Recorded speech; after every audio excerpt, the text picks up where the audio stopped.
Grid పేరుతో BRS భూదందా. గత ప్రభుత్వ హయాంలో భారీగా ఇండస్ట్రీ ల్యాండ్ కన్వర్షన్స్, ప్లాన్ ప్రకారమే పెద్ద ఎత్తున ఒప్పందాలు, హై రైజ్డ్ బిల్డింగ్స్కు అనుమతులు.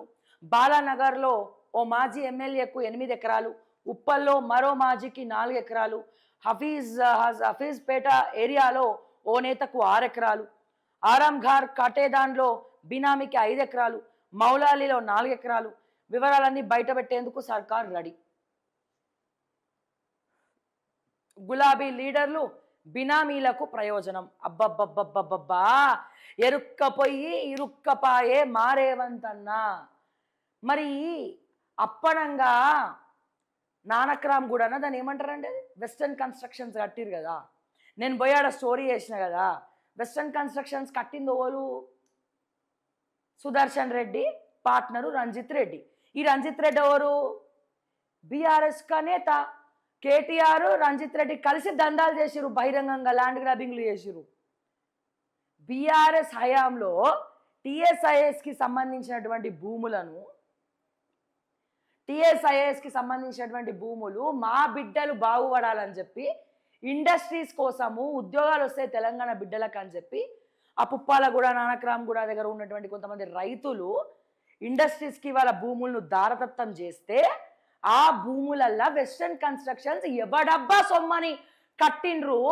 ఇప్పుడు ఇదే ప్రశ్న మాజీ ఎంపీ రంజిత్ రెడ్డిని ముఖ్యమంత్రి రేవంత్ రెడ్డి ఎందుకు అడగడు? ఈ బీఆర్ఎస్ నాయకులు ఎందుకు అడగరు? 500 కోట్లు స్టాలిన్ ఇన్వెస్ట్మెంట్లు ఉంటాయి, 500 కోట్లు ఫహీం ఖురేషీ ద్వారా మీడియేషన్ ద్వారా రేవంత్ రెడ్డికి కొన్ని వందల కోట్లు ముడతాయి. మధ్యలో ప్రజలు పిచ్చోళ్ళా?